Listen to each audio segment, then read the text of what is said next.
Hello everyone, welcome back to this channel.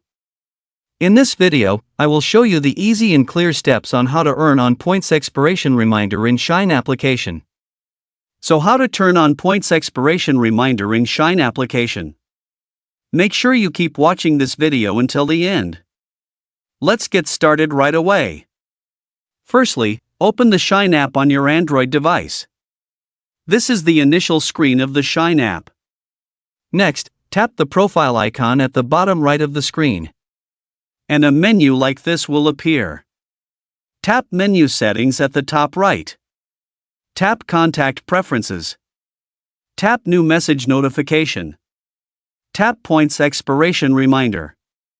So that's it, tutorial how to turn on points expiration reminder in Shein application. Thank you for watching. I hope this video was helpful. See you in the next video.